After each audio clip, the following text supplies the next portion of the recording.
have you at Romans chapter 1, and if the Lord said the same, I'm going to get there.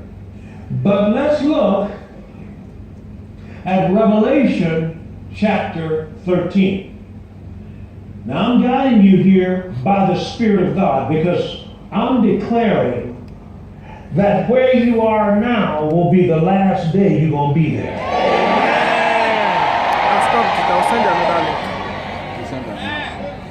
So if I look here at Revelation chapter 13 verse 8, and all that dwell upon the earth shall worship him, whose name, look at the next verse, according as he has chosen us in God. Time became his master. Now he's got to wait on time for something else. So time now was dictating to mankind what he could do and when he could do it. But once you got born again, you got delivered from that time prison. And now you got back up in the eternal. Hallelujah. My Lord. Where everything is available to you right now. Woo! Glory. If you look at this, 2 Corinthians in chapter 4, and verse 18. He said this, while we look not at the things which are seen, but at the things which are what? Not seen. For the things which are seen are what? Temporal, but the things which are not seen are eternal. Everything is already done. As far as God is concerned, everything is already done. When I walk by faith, I partner with God. Now, I can see what God sees. I can see it already done. And folks, let me tell you, when you can see something already done, you have a whole new attitude about what you're doing. When you can see it already done. God spoke to me and said, I want you to leave your company. At that time, I was working for IBM. And so, okay? But I tried to leave. I couldn't leave. Why? Because I had some bills that would do. And so what happened was, I set a date that I'm going to leave the company, but when it comes, the date will come and pass, and I just couldn't tell my boss I was leaving. Why? I was making a pretty big check. It came in on the 1st of the month and the 15th of the month, every month. Well, I heard a guy preaching on seed time and harvest, a guy by the name of Jerry Savelle. I heard him preaching on seed time and harvest. He preached on Mark chapter 10, verses 29 and 30. And he said something. He said, and Jesus answered and said, verily I say to you, there is no man that is left house, brother, sister, father, mother, wife, children, lands for my sake. Now where you put lands, I put IBM.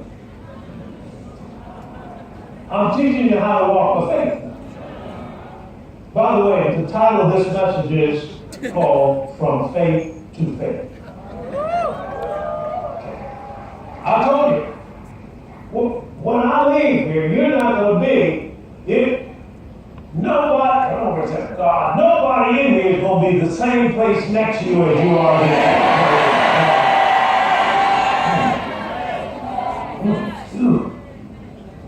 So, or lands for my sake in the Gospels, but he shall receive 100-fold when? Now, in what?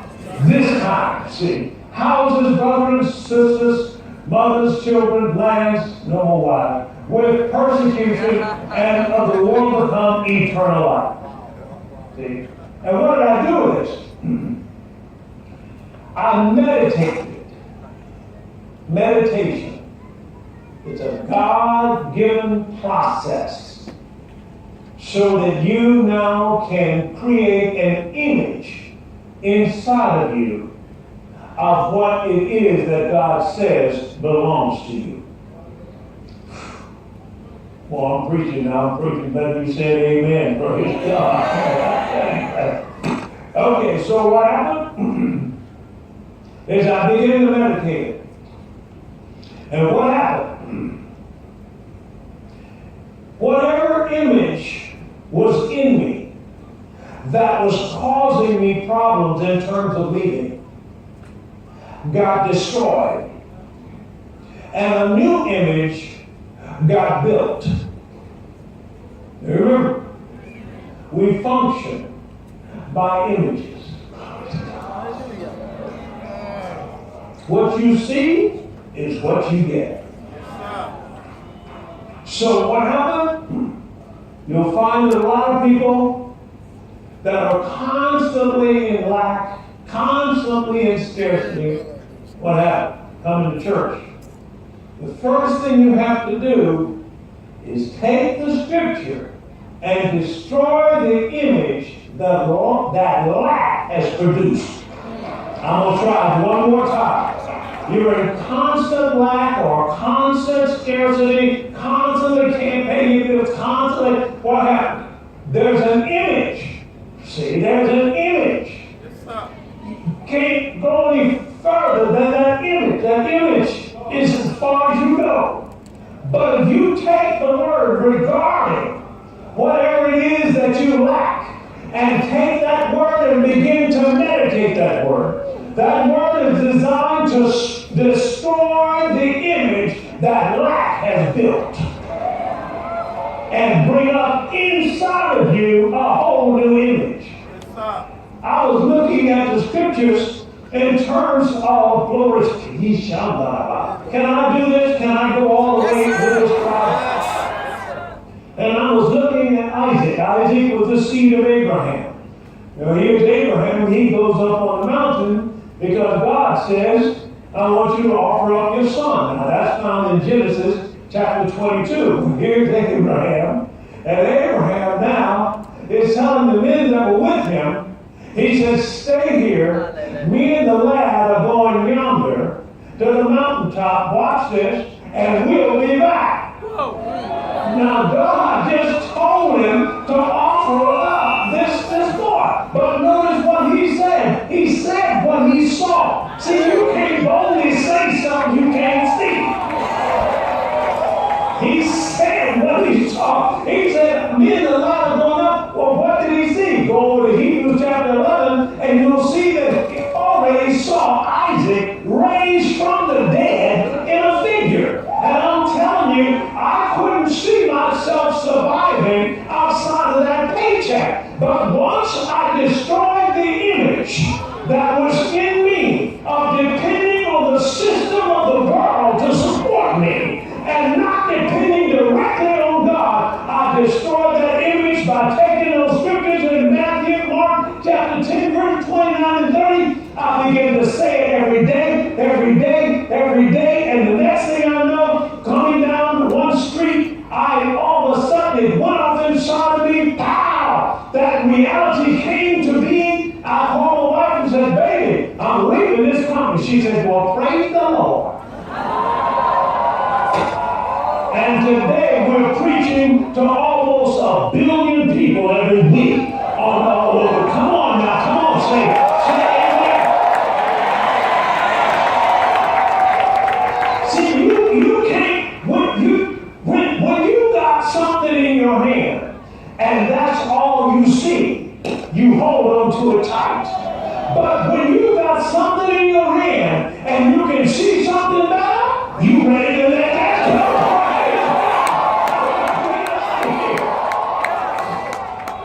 That's the way faith works. Faith is not blind. Faith can see better than your eyes because it has its own eyes, spiritual eyes, and you can see things that others cannot see. And I'm saying as you do that, Now you begin to walk on a level that you can please God. You can walk on a level that all these things that God has already, Jesus died to provide for you, all these things can start coming into your life. Now, you're not going to take anything that belongs to you without contending for it. In other words, that's what he says. Oh, well, let's go over again to Jude. Let's go over there. I believe that's where it is. Over in Jude. Are you with me so far? Yes, look what it says here in verse 3 of Jude. Beloved, when I gave all diligence to write unto you of the common salvation, it was needful for me to write unto you and exhort you that you should earnestly do what? Contend for the faith which was once delivered unto the saints. You're going to have to contend for it. Why? The devil's job is to keep you from manifesting what God says belongs to you. I said to keep you from manifesting what God says belongs to you. And I'm telling you right now, there are over 8,000 promises in here that God has for you that he wants you to be a figure of. So you don't have to, well, maybe God didn't want, no, all the answers to God and his promises are yea and amen. God says, hey, this belongs to you, and the only thing you're doing, you got to develop faith to get it. He just can't give it to you like that. You got to get faith to get it. Why? Because your faith takes it. You don't take it from God. You're taking it from the devil who's trying to sit on it and tell you it does not belong to you. But it does belong to you, and I came here to tell you that I am going to help you get it. Praise God. Everything that belongs to you. Now, so the enemy will challenge you. He will challenge you. He will challenge you, sure, first by trying to appeal to your ignorance. He's trying to make it, he's trying to get you not to know that this belongs to you. And that's where many people stop. They just don't know that that belongs to them. Healing belongs to you. Prosperity belongs to you. So forth. And before I go into this, I'll stop right there at ignorance because the next one is unbelief. But let me just say this. I want to say this. I want to show you something. Now, you gotta dig in here yourself. Now, I help you, and your pastor helps you, and firstly, thank God for that. But you're gonna have to do some digging yourself. I said you're gonna have to do some digging yourself. Because this book was written to you. This is your will and testament. This is it. This is God saying, this is what belongs to my child. And that's you. He is no respecter person. We came over in our own airplane. You can have your own airplane. We got two shopping malls. You can have two shopping malls. See, whatever Abraham could have, I can have. Because I'm a seed of Abraham. Say amen to this. Amen. All right, sit down. Let me keep going here. All right. Now, but look at Genesis, and this is Genesis, and it's chapter 26. And this is now Isaac, after Abraham had passed on all that he had to Isaac that was found in Genesis 25 and 5. Now I'm staying with the Bible. Now I'm not doing a lot of preaching and sweating. I'm giving you what you need so that if I come back here next year, you will own something. I mean, you will own stuff. No. Okay. Now, this is Genesis chapter 26, starting here at verse 1. I love what it says here. He says, and there was a famine in the land beside the first famine that was in the days of Abraham. And Isaac went into Abimelech, the king of the Philistines, unto Gerar. And the Lord appeared to him and said, Go not down to Egypt, dwell there in the land that I shall tell you of. Sojourn in this land, and I'll be with you. Sojourn means to walk around in it like you own it. And I will be with you, and I will bless you, for to thee and to thy seed will I give all these countries. And I will perform the oath which I swear to Abraham thy father. Hold on just a minute. Let me just write something here, because the Lord is speaking to me while I'm talking to you. And he said, And I will make thy seed to multiply as the stars of heaven. And I'll give to thy seed all these countries, and in thy seed shall all the nations of the earth be blessed. All right? Going down to verse 12 now. And look what he said in verse 12. And Isaac sowed in that land, and received in the same year 100-fold, and the Lord blessed him. Who blessed him? The Lord. See, he didn't have to depend on some world system. See, because the world was in famine. But Isaac was still going to prosper. Yeah. And I'm telling you, the Bible says over in Psalms chapter 37, verse 19, in the days of famine you shall be satisfied. Amen. So I'm looking here at Genesis chapter 26 and verse 12. And so he's saying here, and the Lord blessed him. Next verse. And the man waxed great and went forward and grew until he became very great. Now, if you look at Galatians chapter 3, I'm coming back here now. If you look at Galatians chapter 3 and verse 13, he says, Christ has redeemed us from the curse of the law, being made a curse for us. For it is written, Cursed is everyone that hangeth on a tree, that the blessing of Abraham might come on the Gentiles, that's you and me, what we got to say, through Jesus Christ. How many of you all know Jesus Christ? How many? Raise your hand. And Jesus Christ, that we might receive the promise of the Spirit, how? Through faith. Now look at verse 29 in that same chapter. Verse 29.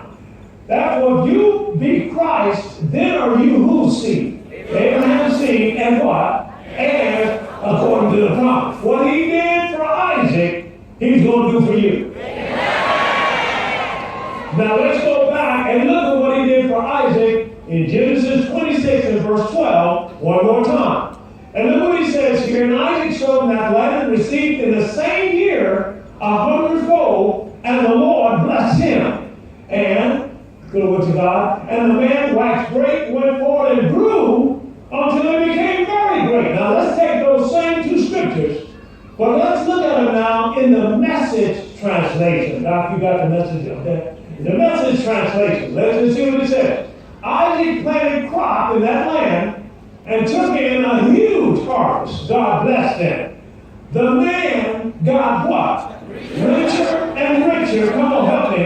By the day until he was what?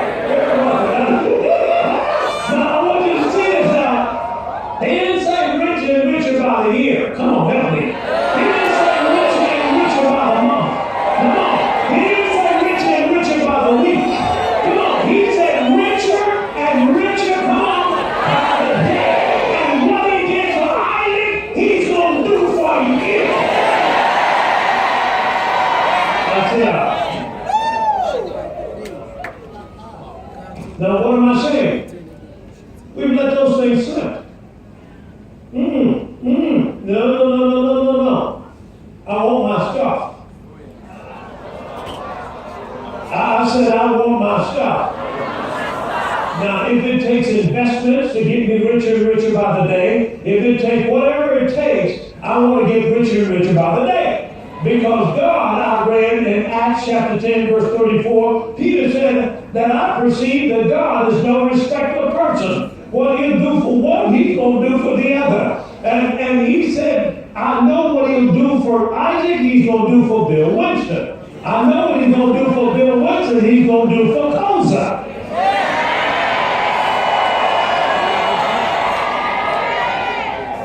And what am I saying? We're not waiting on God. God is waiting, come on us. Now notice what you did. You got saved, how? By faith. He said in Ephesians chapter 2 verse 8, by grace are you saved through faith. And that not of yourselves, it is the gift of God. And not of works, lest anyone would boast. So you got saved by what? Faith through grace. So my point to you is, don't stop there. See, don't stop with just shouting. Don't stop until you get what God has said belongs to you. If he said that he is going to make you the head and not the tail, come on, you got to help me. He's going to make you the lender, come on, and not the borrower. Come on, he's going to make you richer and richer, come on, by the day. Don't stop till you get there. I said, don't stop till you get there. In the name of Jesus, I decree you will get there.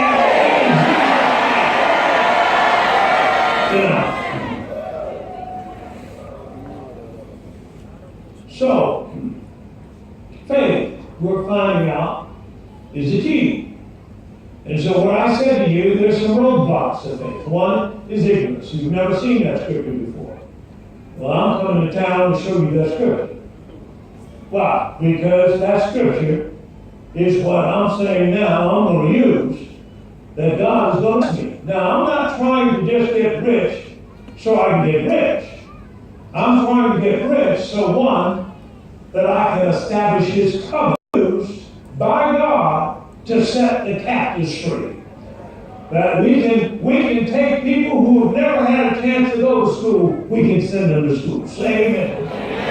We can take an orphanage and build an orphanage, watch this, and we can have the orphanage teachers who are in this orphanage school, we can have them all graduates of Harvard and Yale and Oxford and all. Come on now.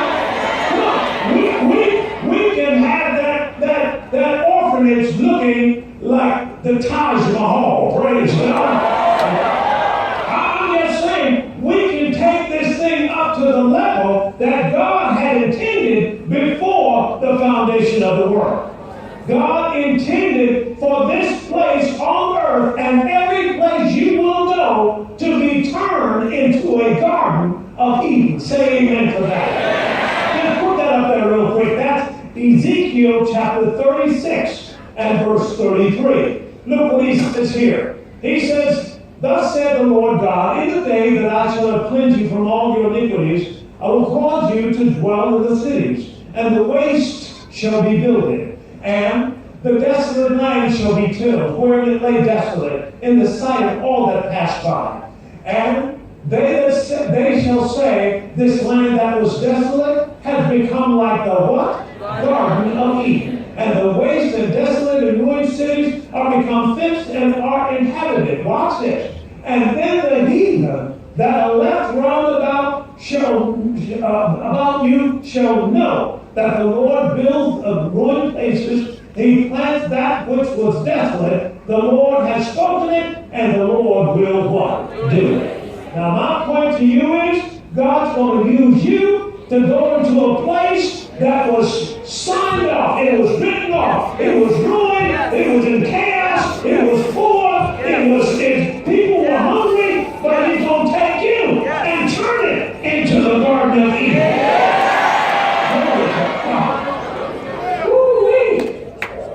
This is our time, and we're going to do it by faith. Sit down. All right. So ignorance is one way. Another way that this is not being done by the church, which is the church is responsible for this, is called the Eden mandate. They have not been doing it because of their unbelief. Look at Hebrews chapter 4 and verse 1. Why people are not walking by faith is because of unbelief. He says, let us therefore fear, lest the promise being left us of entering into his rest, any of you should seem to come short of it. He said, for unto us was the gospel preached as well as unto them, but the word preached did not profit them, it wasn't mixed with faith in them that heard it. Now going down to verse 5, please. And down in verse 5, he says, And in this place again, if they shall enter into my rest, keep going, seeing therefore it remaineth that some must enter therein, and they to whom it was first preached entered not in because of unbelief. What kind of unbelief is he talking about? He's talking about unpersuadableness. See, they heard it. But for some reason, you couldn't persuade them that it's true. They heard it over and over and over. Moses even pleaded with them. Come on, folks. You saw God feed you with manna every day. You saw them, but somehow they couldn't turn the corner. No, I won't believe that. I declare there'll be no unpersuadableness in this church. In the name of Jesus. Look at Mark chapter 6, verse 1. And he went out from thence, and he came to his own country, and his disciples followed him. And when the Sabbath day was come, he began to teach in the synagogue. Many hearing him were astonished, saying, from whence had this man these things? And what wisdom is this which was given unto him, that even such mighty works are wrought by his hands? Is not this the carpenter, the son of Mary, the brother of James and Joseph and Judah and Simon? And are not his sisters here with us? And they were offended at him. And notice what happened to them. Isn't this the same one that came down and fixed my bathroom door? See? They watched it. But Jesus said unto them, a prophet, God, is not without honor, but in his own country, among his own kin, and in his own house. Do you realize there are three ways to believe? Believe God, believe his word, and believe the prophet. Three ways in this book. Tonight, I'm your prophet. But he could do there no mighty work, save that he laid his hands on a few sick folk and healed them. And he could, and he marveled because of their unbelief. And he went around about the villages doing what? Teaching. Notice when you got a lot of unbelief, what do? Teach. Go back to the fundamentals. Go back to the basics. Teaching it. Teach this word line upon line. Why? Because you got to persuade them. You got to build something in there that is stronger than that which is outside of them. So you're going to have to teach them. So unbelief is the second one. I'm going somewhere with this. The next roadblock, doubt. Doubt. Turn over with you, if you will, to Matthew's Gospel, Matthew chapter 14. And I'll start reading here at verse 26. And when the disciples saw him walking on the sea, they were troubled, saying, it's a spirit. And they cried out for fear. But straightway Jesus spake unto them, saying, be of good cheer, it is I, be not afraid. And Peter answered and said to him, Lord, if that's you, tell me to come to you on the water. And he said, what? Come. And when Peter was come down out of the ship, he walked on the water to go to Jesus. Now, if you don't think that's pretty good, you go home tonight, run some water down somewhere, and get over in there and see can you walk. And he said, come. And when Peter was come down out of the ship, he walked on the water to go to Jesus. Watch it. But when he saw the wind boisterous, he was afraid. Beginning to sink, he cried, saying, Lord, what? Save me. And immediately Jesus stretched forth his hand, caught him, and said to him, O thou of what? Little faith. Why did you what? doubt. Folks, when you believe in God for something, treat doubt like dope. Stay away from it.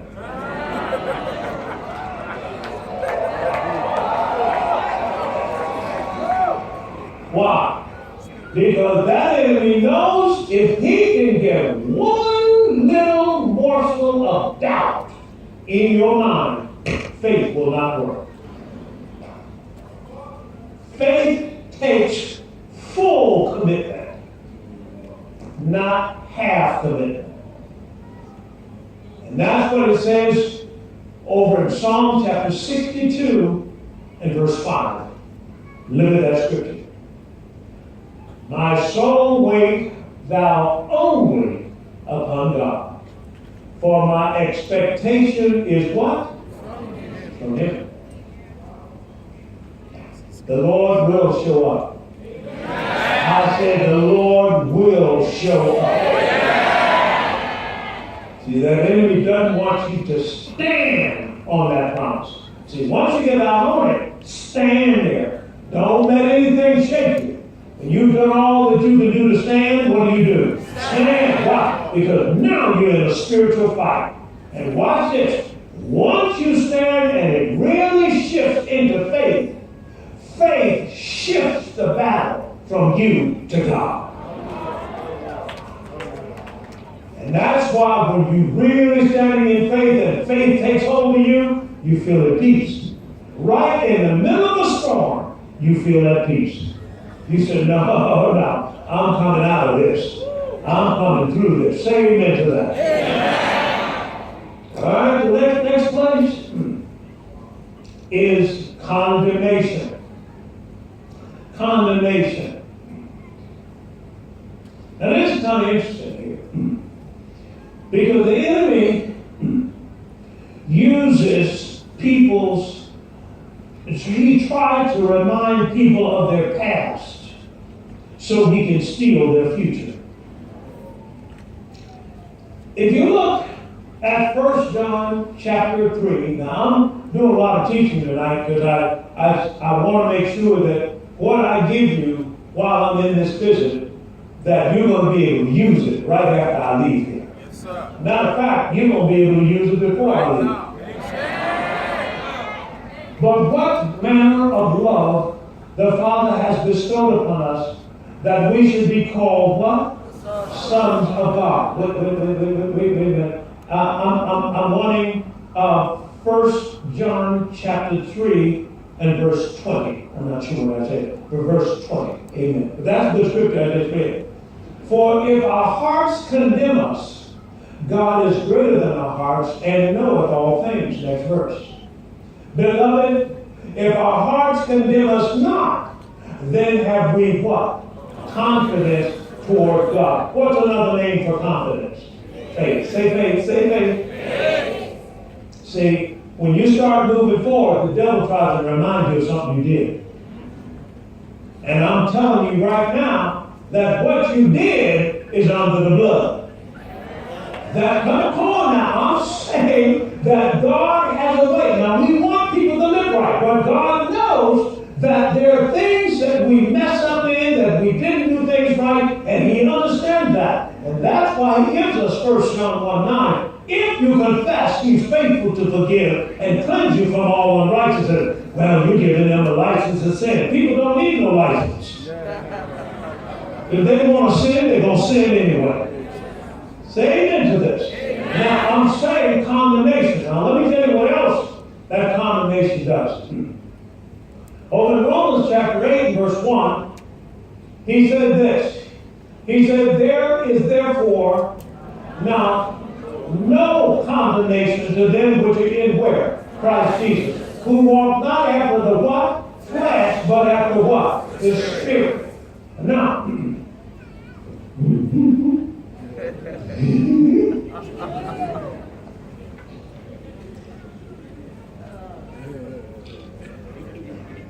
condemnation is a disease of the Spirit. Condemnation is a disease of the Spirit. Now, where does faith come from? From the Word into your spirit, and it produces a spiritual force called faith. That's why it says, Matthew chapter 4, man shall not live by what? Bread alone, but by every what? Word. Because when you eat natural bread, you get natural strength. But when you eat spiritual bread, you get spiritual strength called faith. Got it? Yes, sir. But when condemnation is there, it weakens your faith. So that your spirit can't produce the faith that it needs to get you out of it. So God doesn't condemn you, He convicts you. And conviction leaves faith intact. Man, I hope y'all get me. I hope y'all get it. Okay, here's the man. Oh, Jesus. Can I keep going here? Can I keep going? Look at John chapter 5, verse 1. Here's what he says.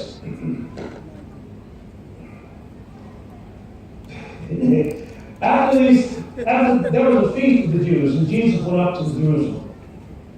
Now there's at Jerusalem by the sheep market a pool, which is called the Hebrew tongue Bethesda, having 5 porches. Watch this.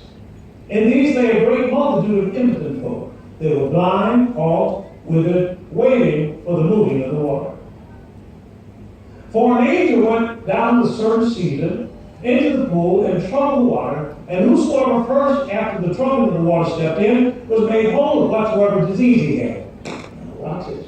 And a certain man was there, which had an infirmity how many years? 38 years. Check it out now. And when Jesus saw him lie, he knew that he had been a long time in that case, and he said unto him, Wilt thou be made whole? Watch this, man. The impotent man answered him and said, Sir, I have no man when the water is troubled to put me into the pool. But while I'm coming, another steppeth down before me. And Jesus said to him, what? Rise, come on. Take up your bed, come on, and walk. And watch it. And immediately the man was made whole and took up his bed and walked, and on the same day was the Sabbath. Watch this, next verse. And the Jews, therefore, that saw him and that he was cured, it is the Sabbath. They said, it is the Sabbath day. Is it not law? It is not lawful for you to carry your bed on this day, on the Sabbath day. And he answered them, and he that had made me whole, the same said to me, take up your bed and walk. Now let's just stop right here. Were they concerned about this man walking? No. They were concerned about this man. Are y'all with me here? See, when you start moving ahead, even some of your friends get jealous of you. Come on, you know what I'm talking about. I mean, even when you just start moving ahead, you know, when I used my faith and we got a radio broadcast, and that was our little radio broadcast, thank God. People said, all right, Bill Winston, okay, And then I used my faith and we started expanding the ministry. Now we're in 3 services and we had about 800 to 1,000 people per service. So we were smaller. And so forth. And people, Bill Winston, but their jaws kind of got a little tight when they said it. Bill Winston. And then watch this. God spoke to me one day and said, buy that shopping mall. Now this is a huge shopping mall. Buy that shopping mall. Well, what happened then? I said, okay, boom. I'm trying to get this mall now. I'm using my faith. And then I went to the barbershop. I went to the barbershop, sitting down there waiting, reading the newspaper, waiting on my turn for a haircut. And one of the barbers was cutting somebody's hair. And this is what they said. Reverend, hold it just a minute. Can I have a few more minutes? And he was cutting somebody's hair. And he was winking at the other barber. He was winking at him, you know. He said, Reverend, I heard you group won't buy that shopping mall out there. And you know, I'm reading the newspaper. I said, well, yeah, I believe I received. Praise God. Now, wait to make fun of me. Why? Because they knew that shopping mall was too big for anybody that they know in the church to buy something like that. Come on now. They knew that in their mind. And also they knew that that area was a very, if you will, prejudiced area. And he knew that the city board that was in that area really wasn't going to stand for this and so forth. So I knew what they were saying. So all of that was supposed to condemn me because I'm black. Come on now. All of it's supposed to condemn me because I'm the church. Come on now. But I wasn't moved by what they said. I was only moved by what I believe. I believe God.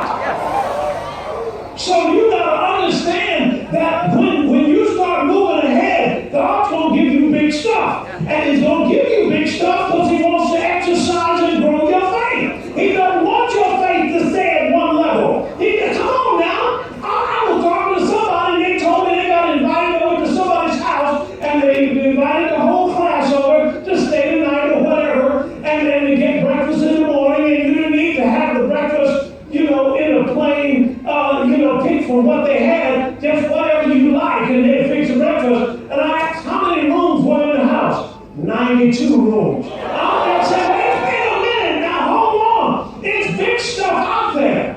I said, it's stuff out there that's bigger than where you are right now. But can't you see what God wants to do? He wants to enlarge you on the inside. He wants to make you bigger than you can ever be before. He wants you to be able to stand in the middle of your house and point to the right, point to the left, point to the north, point to the south, and go 1 mile each way and say this, that there will be no illiteracy for 1 mile radius in this place.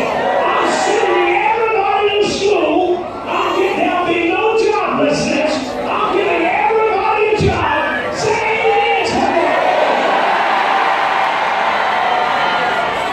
Start thinking big.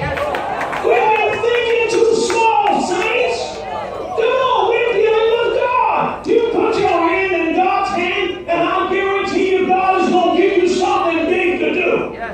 Yeah, I said, if it's not big, you better question what it is.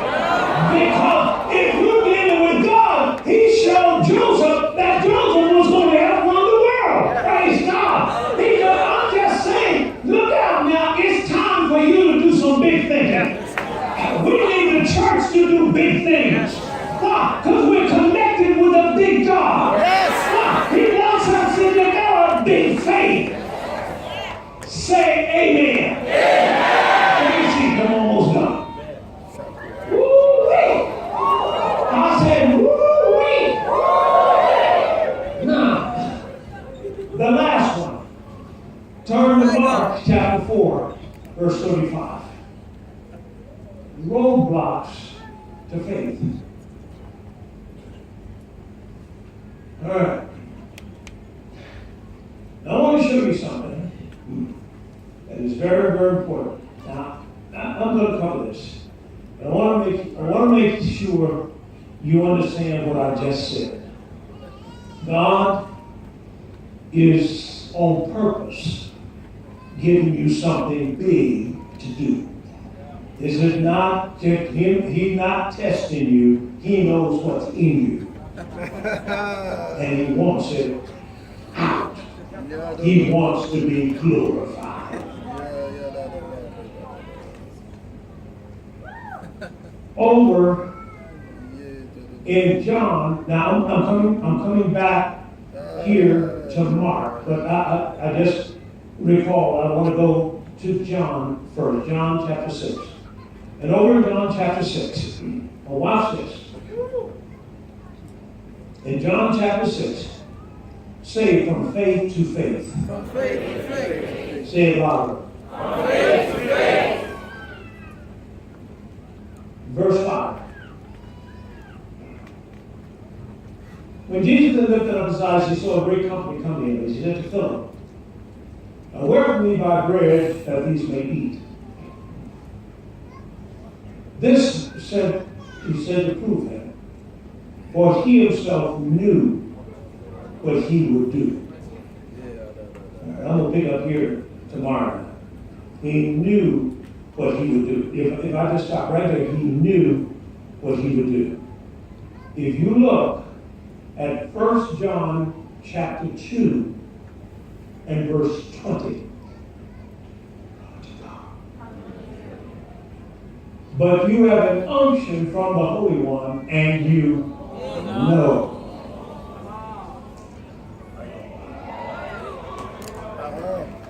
We're going to talk about faith in the anointing.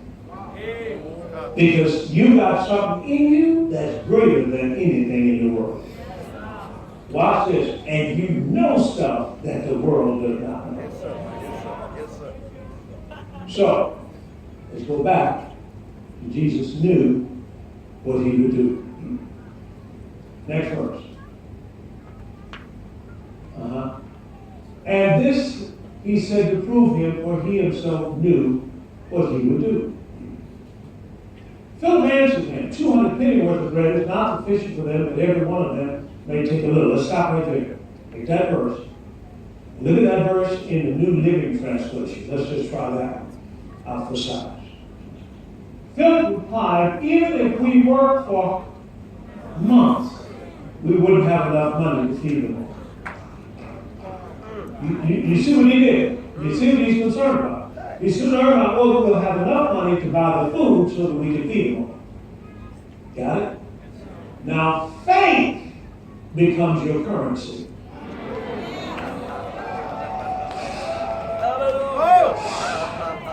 The question is, do you have enough faith to feed them all? Got it? Yes, okay. All right. Go back to the King James, and let's go into the next verse, please.